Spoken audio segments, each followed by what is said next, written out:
Welcome,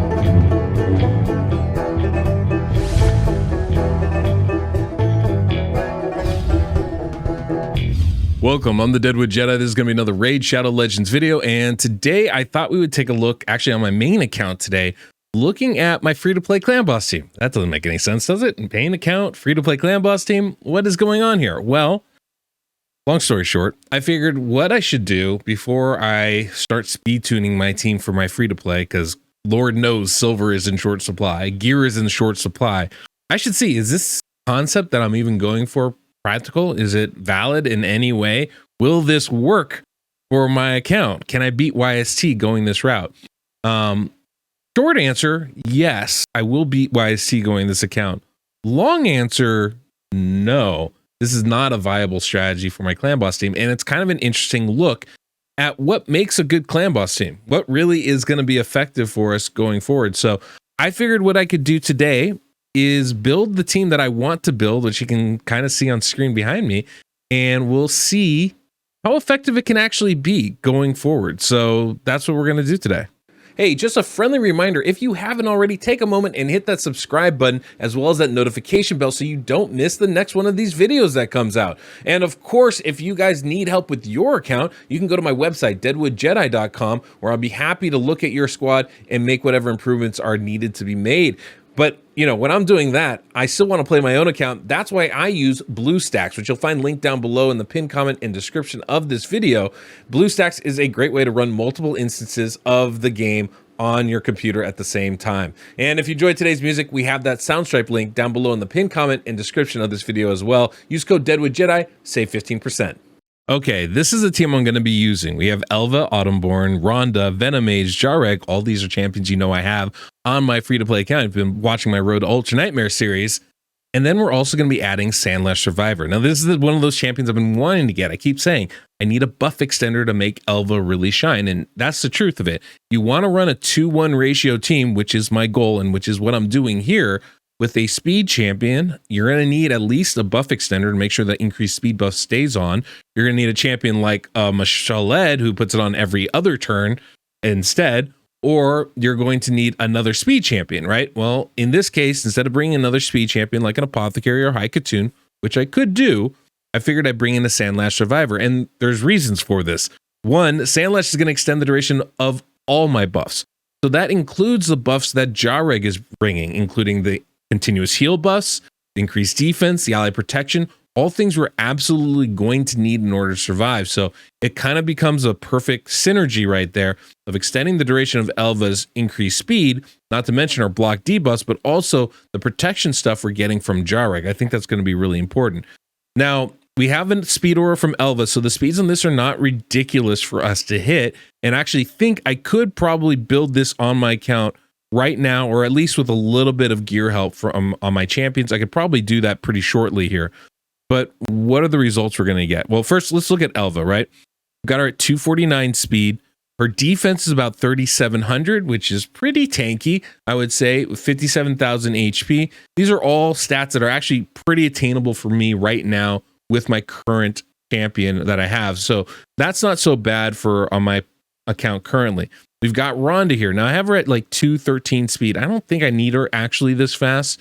It's going to be closer to like 204 speed, I think is the cutoff. But, you know, with the gear that I had on her, that I put on her, or she already had, this was a speed that did work. So I didn't want to change too much.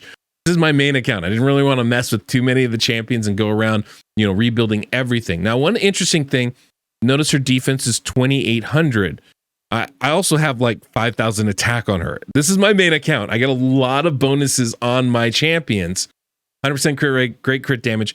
If I was to build my Rhonda, my free-to-play, I could get to this defense level, but the HP level is going to be hard to get to, and I definitely would not have anywhere near this attack. So the damage is going to drop precipitously. The one thing that we do have an advantage on the free-to-play we don't have here is my Rhonda does have Brimstone.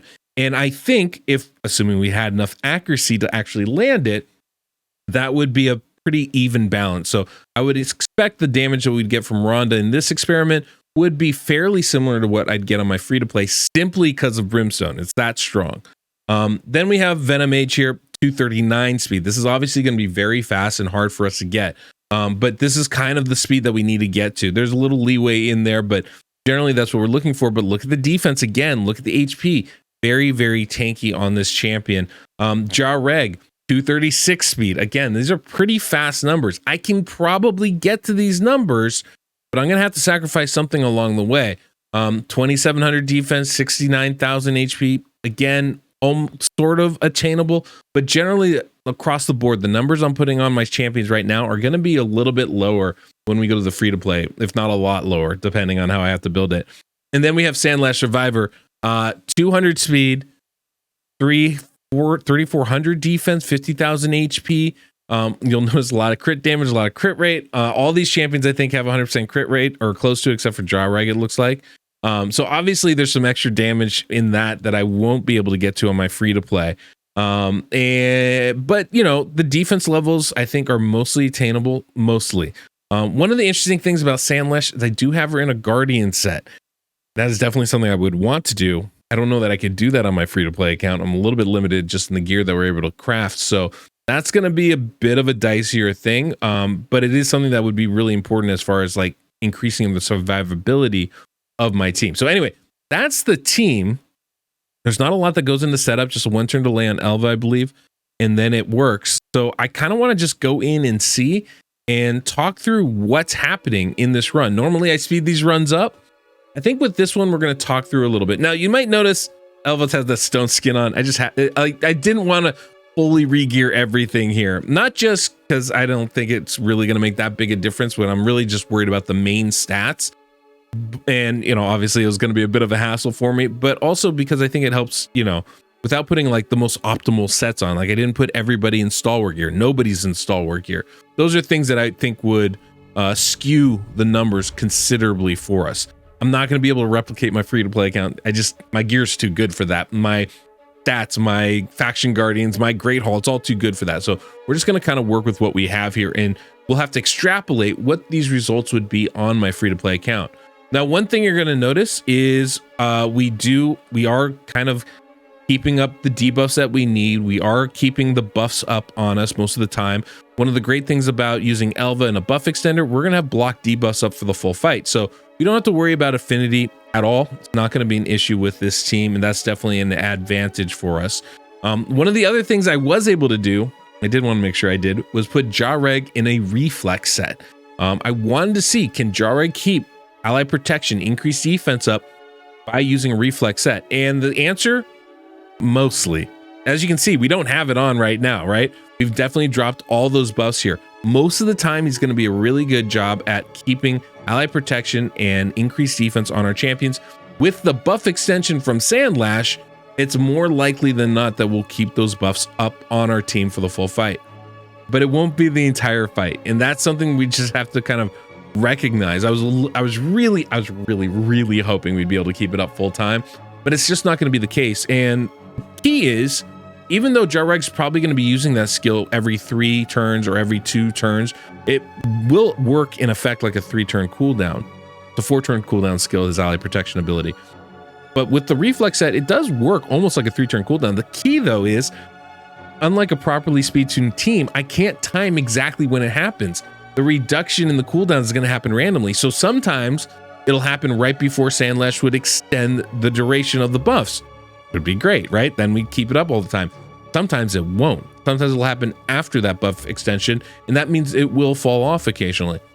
That's the negative of not having a properly speed-tuned team with all the skills happening exactly when I want it.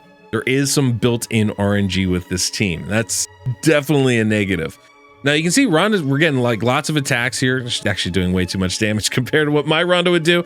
She has like 1,000 more attack and 1,000 more defense. But yeah, she's obviously going to be very effective and able to do a lot of damage. In general, most of my champions are, right? I've got 100% crit rate and good crit damage on Sandlash. I've got 100% crit rate on Venomage, 100% crit rate on Elva. I don't have any of that on my free to play.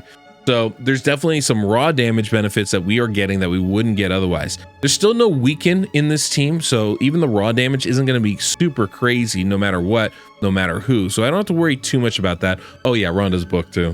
That makes a big difference as well, right? But even with that, you know, I'm noticing that we're able to keep the buffs up. We're keeping decreased attack up for the full fight. We seem to be surviving the hits. It's turn 13 now. It's right about now, this part of the cycle where the damage from the clan boss starts to get really intense, and this is where we really need to keep these ally protection and the increased defense buffs up. You can see we're taking damage, but we are surviving enough. Now, the cool thing about this, and I can say this pretty definitively, Elva and Jareg are providing enough healing for our team. We don't have leech, we don't have lifesteal on anybody. They're providing a considerable amount of healing for this squad, especially when you consider that they both do the healing through continuous heal buffs, and Sandlash can extend those buffs as well. It's actually a pretty solid little build. Sandlash is the first to go in the turn order, so when Jareg, you know, puts continuous heal on people when they lose 20% of their HP, well, Sandlash goes first and automatically extends those. So that's actually kind of a nice thing for us right there. We're getting the benefits of Sandlash's skills. They're kind of getting magnified, I would say. Obviously, Elva does that with her A1 as well, but it's not as often because, you know, only, I would say, 1 out of every 3 turns, she's using the increased speed buff ability of hers, or A2 skill. So it's pretty solid though, but you can see we're holding our own. We're doing pretty decent damage along the way here, and we're surviving a pretty good amount of time. What this does tell me, and I think Rhonda's a really good example of how much damage can we take with these buffs that we have throughout the fight on Ultra Nightmare Clan Boss. She's got under 3,000 HP, or under 3,000 defense, only 34,000 HP. And the only benefit is a Guardian set on Sandlash and the ally protection increased defense from Jareg. And she's doing a pretty good job of surviving right now. So that's definitely a positive sign for us. At 2,800 defense, that's a more reasonable number for my free-to-play, unfortunately. I wish it was higher, but that's really what we're going to be looking at, I think, mostly. And as we kind of go through here, you can see we're doing a pretty good job of holding on. Sandlash does have that emergency ally protection, which is very, very nice, and I do like that. And it definitely comes in handy here. As you can see, the ally protection is on Jareg, and she'll actually extend her own buff. That helps keep Jareg alive a little bit longer. The stun isn't much of an issue for us. We're not getting deep enough into this fight. It's only turn 21 right now, where the stun is actually going to start one-shotting champions. That really doesn't happen, I don't think, until about, depending on the HP of your champion, their defense level, it doesn't really start happening until around 30 or so. Maybe 30 to 35 in that range. You'll start having to really worry about the stun attack on its own. Before then, it's mostly the AoEs you have to be concerned about, and that's definitely what I'm concerned about right now. But it seems like we're doing a decent job of keeping everything going.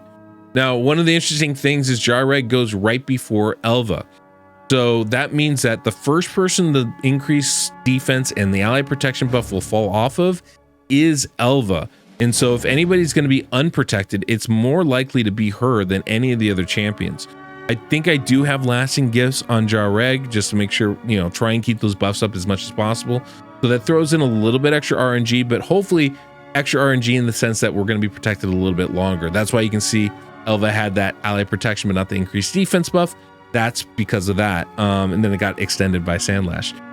But overall, it's a pretty solid team. And you can see, damage wise, we are at that 4 key spot already, but it's turn 25. We're barely there, and you can see Elva's starting to get pretty low. Jareg's getting pretty low. Even Rhonda's getting pretty low.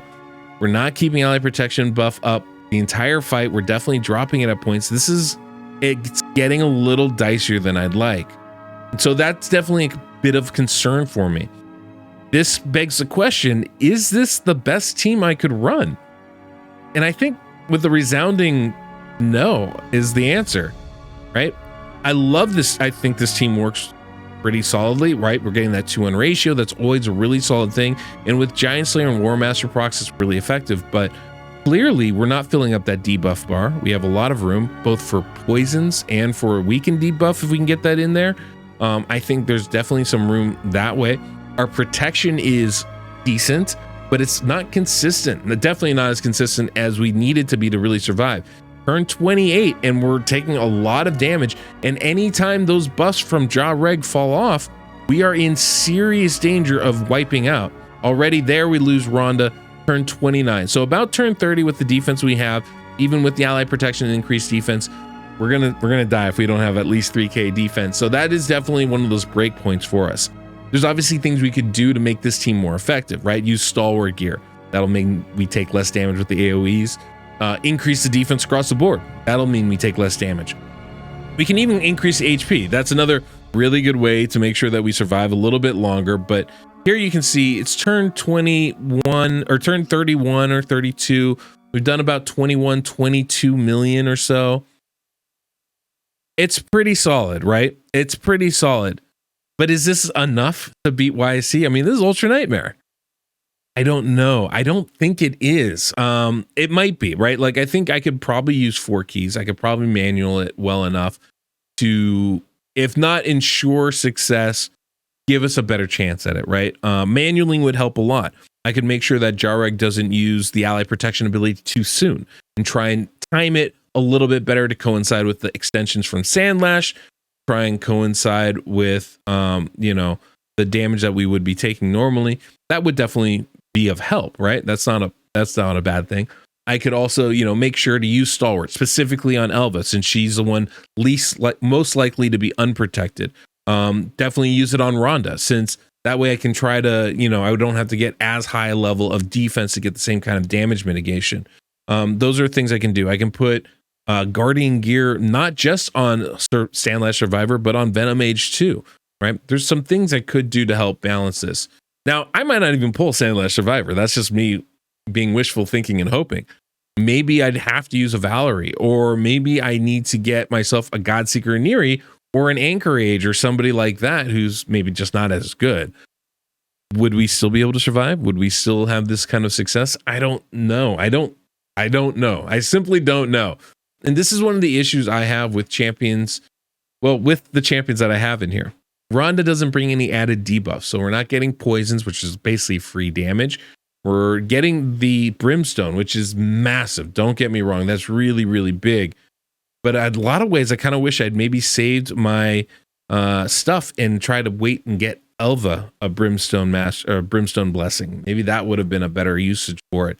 There are a few options that I have going forward.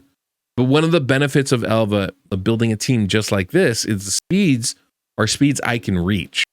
And so that's kind of the big thing here. Also, affinity friendly. I don't have to worry about, worrying about what affinity I'm facing. But with this kind of number, 22 million, I was really hoping we'd be closer to a 3 key, because then it would say that's worth the investment to build it out. Better than just the competition, worth the real full on investment. So I'm definitely going to have to think about this a little bit. Going to have to consider what is going to be the best approach going forward.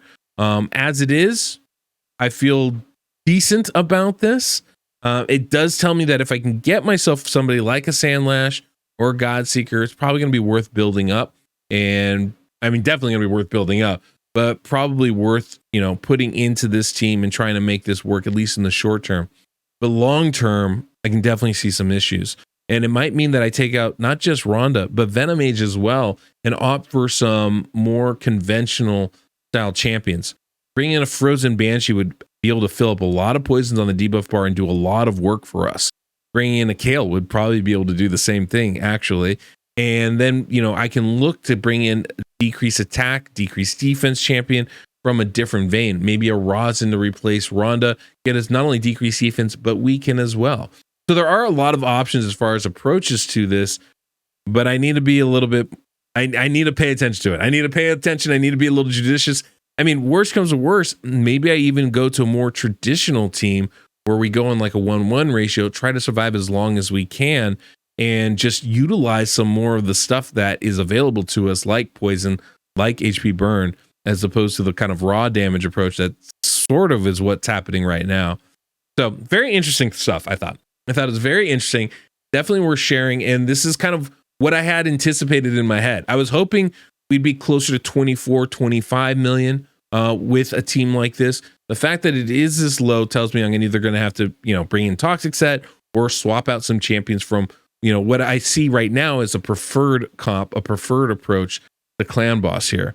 So it's definitely going to be interesting going forward and looking through this. I suppose I should take a moment. Let's take a moment and look at the gearing I have for these champions. Okay, overall thoughts. Is this team good? Is this team bad? I definitely think that there's some potential to this team. It will take some more tweaking, some more figuring out, some more practice to really find an ideal combination in here. The truth is, this is my free to play, ideal is probably not in the offing, right? I think there are some arguments to say that we would be doing better off if we had Frozen Banshee or Kale instead of Rhonda, even, despite how good of a damage dealer Rhonda is. I mean, Rhonda did more damage in that build than anybody else on my team, but on my free-to-play, I'm not going to be able to build her that damage heavy. So we're going to be giving up something somewhere along the way, and it might be better for my team to build a Poisoner tanky, but make sure we're getting the passive damage up more consistently. That might be a bigger benefit for us as a whole.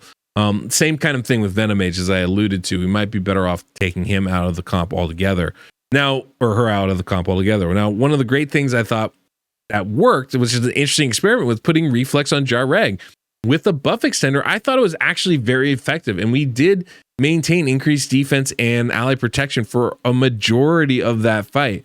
We definitely wouldn't have lasted this long without that buff extender in there, or the Reflex on Jareg. And so I think that is definitely a win as far as the experimentation goes. And I think that is a way I would like to pursue building my Jareg out, is with Reflex, to try and get those cooldowns even further down. And it's hard. It's just hard. Like, it's hard to find champions that will give you increased defense and ally protection on a 3-turn cooldown. That's a really tough thing.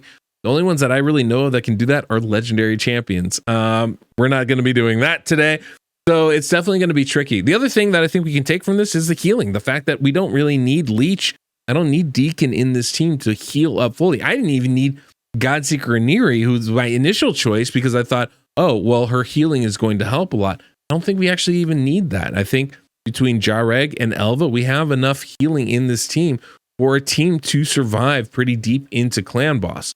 And the very last thing I think we should make sure to acknowledge here, this was against weak affinity. This is almost an entirely blue affinity team outside Sandlash.